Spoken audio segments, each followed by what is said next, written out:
ሰላም ዶክተር ማኪዳን አስደበደበቻት። ዶክተር ማኪዳን ማግኘት የፈለገችው ሰላም የእውነትም እንድትታከም ፈልጋ ሳይሆን እባሌ ጋ ድርሽ እንዳትይ ብላ ማስጠንቀቂያ ለመስጠት ያሰበችው ሰላም ዶክተር ማኪዳ ጋር በመደወል እንገናኝ፣ በጣም ከባድ አስቸኳይ ነገር አጋጥሞኝ ነው በማለት ቀጠሮ ትይዝላታለች። ዶክተር ማኪዳም ቀጠሮዋን በማክበር ከሰላም ጋር የሚገናኙበት ቦታ ላይ ቁጭ ብላ ትጠብቃታለች። ቁጭ ብላ በምትጠብቅባትም ሰዓት ሰላም እንደሆነች ያላወቀችው ዶክተር ማኪዳ ከኋላዋ ትከሻዋን ያዝ ታረጋታለች። ዘወር ብላ ስታያት ሰላም ነበረች። ዶክተር ማኪዳም አንቺ ነበርሽ እንዴ የቀጠርሽ ብላ ትጠይቃታለች። ሰላምም አዎ እኔ ነኝ የቀጠርኩሽ፣ ምን ነው ችግር አለ እንዴ ብላ ትላታለች። ዶክተር ማኪዳ ቆይ ምንድን ነው አንቺ ከኔ የምትፈልጊው ብላ ስትጠይቃት ሰላምም በጣም ሀሪፍ ዶክተር እንደሆንሽ ተነግሮኛል፣ ስለዚህ ለባሌ የምትሰጪውን ሕክምና ለእኔም እንድትሰጪ ስለፈለግኩኝ ነው ብላ ትጠይቃታለች። ዶክተር ማኪዳም እንደዛ ከፈለግሽማ ስራ ቦታዬ መምጣት ትችያለሽ ብላ ስትላት ሰላም ግን የቀጠረቻትና እሷን ማግኘት የፈለገችው ለማሳገት ነበር እንጂ የእውነት ሕክምና ፈልግ አልነበረም። ይህንን በምትመልስላት ሰዓት ይኸውልሽ ማነሽ ማኪዳ ከባሌ ላይ ራቂ፣ አለበለዛ ግን ውርድ ከራሴ ብላ ትላታለች። ዶክተር ማኪዳም እኔ የምሰራው ስራ የህክምና ስራ ስለሆነ ህክምናዬን ማቋረጥ አልችልም፣ እሰራለሁኝ፣ ከምኑ ነው እንዲጠነቀቅ እንደውም ተይ የምትይኝ ብላ ትጠይቃታለች። ከዛ ዶክተር ማኪዳ ሰላም ከባሌ ላይ ራቂ ነው ያልኩሽ እንጂ ከስራሽ ላይ አላልኩሽም በማለት ትመልስላታለች። ሰላም የአቤልን ወንድም አንተ ይቅርታ አጠያየቅህ ደስ አላሰኘኝም ብላ በምትለው ሰዓት የአቤል እናትም ተጸጽቶ ነው ልጄ ይቅርታ የጠየቀሽ ብላ ትነግራታለች። ሰላምም የአቤል እናትን አንቺ ማን ጠየቀሽ? የእውነት ከልብህ ይቅርታ ብለኸኝ ከሆነ ይቅርታ የምትጠይቀው ከልብህ ከሆነ እግሬ ላይ ውደቅ ብላ ትለዋለች። የአቤል ወንድምም ምንድን ነው ያልሽው ይላታል። ሰላም ተብዬዋ የቤቱን ሰው ሁላ እያፋጀችው ትገኛለች። የአቤል እናት እኔ እግርሽ ላይ ወርቃለሁ ብለው እግሯ ላይ ይወርቃሉ። የአቤል ወንድም ግን እናቱ ሰላም እግር ላይ ስትወርቅ በጣም ነው የተናደደው። እሷ ማን ስለሆነች ነው እናቴ እግሯ ላይ ወርቀሽ ይቅርታ የምትጠይቂያት? እሷ አንቺን ተንከባክባ ማኖር ሲገባት ለምንድን ነው እንደዚህ የምትሆኒው? እያለ በጣም ይበሳጫል። የአቤል ወንድም በጣም ይናደድባታል። እናትየዋ ግን ሰላምና ፍቅርን ስለምትፈልግ እስከሚያልፍ ያለፋል የሚለው አባባል ለሷ ነውና እስከሚያልፍ ድረስ ብላ ጎንበስ ብላ ይቅርታ ትጠይቃታለች። ሰላም ሰላም፣ ውድና የተከበራችሁ የቻናሌ ቤተሰቦች እንዴት ናችሁ? ሁሌ ሰላም ናችሁ ወይ? እኔ በጣም ሰላም ነኝ አልሐምዱሊላህ። እንዴት ተለመደው ወደ ቻናሌ በአዲስ ቪዲዮ ተከስቻለሁ። ባለማወቅ እናቱን ሰራተኛ ያደረገው ወጣት ከሚለው ድራማ ክፍል 14 ይዤላችሁ መጥቻለሁኝ። ቆይታችሁ ከኔ ጋር ይሁን። ሰላም የአቤል ወንድምን እግሬ ላይ ወርቀህ ይቅርታ ጠይቀኝ ብላ በምትለው ሰዓት እናቱ ቆይማ ልጄ ይሄንን ያክል ምን ቢያጠፋ ነው እንደዚህ የምትየው ብላ ትላታለች። ከዛ የአቤል ወንድምም ይናደድና አሁንም በድጋሚ ይቅርታ ሊጠይቃትን የመጣውን ያክል ባክሽን እንግዲህ አትጨማለቂብኝ ይላትና እማዬ በቃ ተይኝ እኔ ልሄድበት በማለት እናቱን እንዲሄድ እንድትፈቅድለት ይጠይቃታል። እናቱ ግን ታው ልጄ እኔ ይቅርታ ልበላት ብላ እግሯ ላይ ወርቃ ይቅርታ ትጠይቃታለች። ይህንን በምታረግ ሰዓት ግን ሰላም ደስ ብሏት ፈገግ እያለች ነበረ።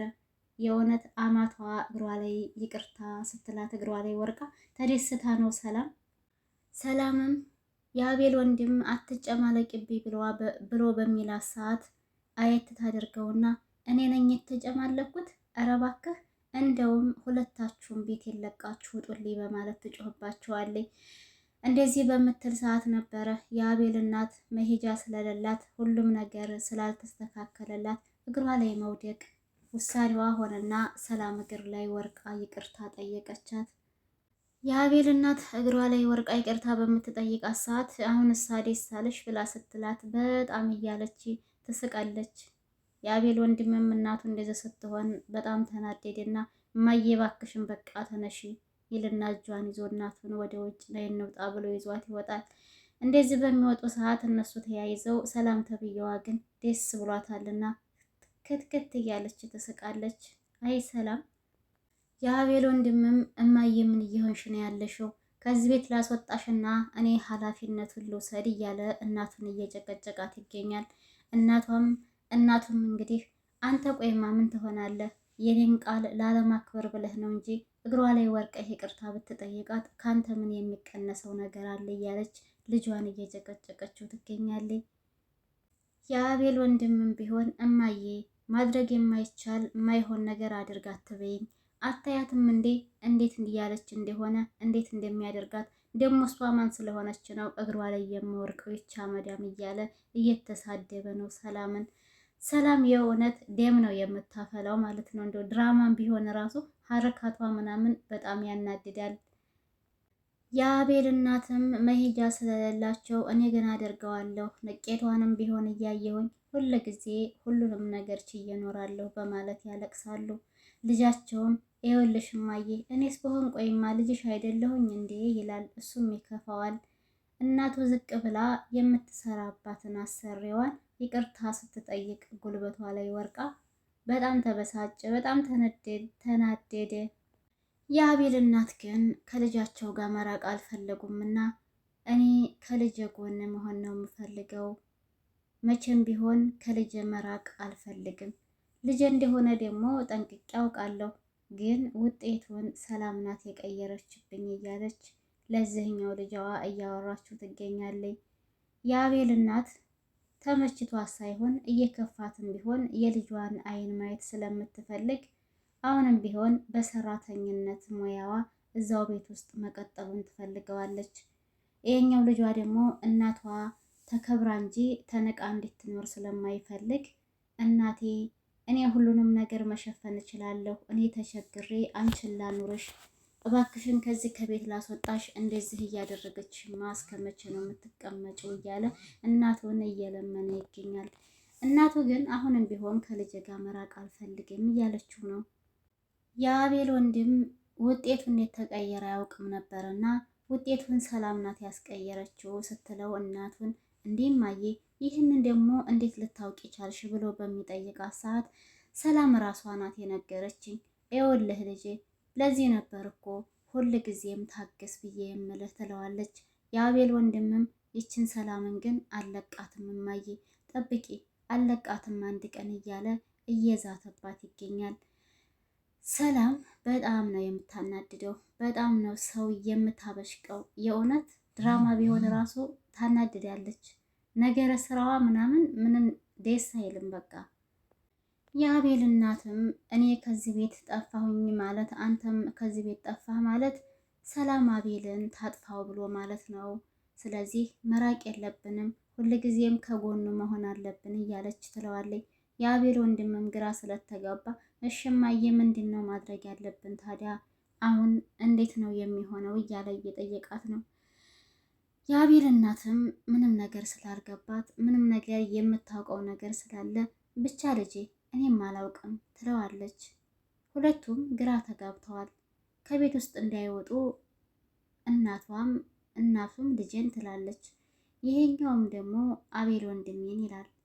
አሁን ምንድን ነው ማድረግ ያለባቸው? የአቤል እናትም አሁን በድጋሚ አቤል እናትህ ነኝ ብዬ ብለው የሚያምነኝ አይመስለኝም እያሉ ለልጃቸው ያስረዱታል። ይሄኛው ልጃቸው ደግሞ እማዬ እንደምንም ብለን አቤልን እውነቱን እንዲያውቅ እናደርጋለን፣ እውነታውን ማወቅ አለበት እያለ ይላል። ሰላምና አቤል ሳሎን ሶፋ ላይ ቁጭ ብለው ነበረ። ከዛም ሰላም ለአቤል ምን ትለዋለች? እንዴት ዋልክ አቤልዬ፣ ስራ እንዴት ነበረ ብላ ከጠየቀችው በኋላ ደህና ነው ምንም አይልም ይላታል። ሰላምም አይ ጥሩ ነው ይመስገነው ትልና እስኪ እኮ መጥቶ ነበረ ትለዋለች አቤልን ወንድም። አረ መጥቶ ነበር እንዴ በሰላም ይላታል። አዎ በሰላም ነው፣ ያው ባለፈው ትንሽ አስቀይሞኝ ስለነበረ ስለዛ ነገር ይቅርታ ሊጠይቀኝ መጥቶ ነው። እኔም ደግሞ ምንም ችግር እንደሌለውና እኔም እንዳልተቀየምኩት ነግሬው በጣም ደስ ብሎት ተመለሰ ትለዋለች ለአቤል። ሰላም አስመሳይ ናት። ስንት ነገር ሰድባውና ገልምጣው እንዳላባረረችው ለአቤል ግን ይቅርታውን ተቀብዬና ምንም ችግር እንደሌለው እኔም እንዳልተከፋውበት ነገርኩት እያለች እያስመሰለች ታወራዋለች። ይህንን በምታወራ ሰዓት የአቤል እናት ከበር ሆነው እያዳመጧት ነበረ። አቤልም የሰላም ማስመሰል ገባው መሰለኝ። ምንም ሳይላት አይ ጥሩ ነው ጥሩ አድርገሻል ይላታል።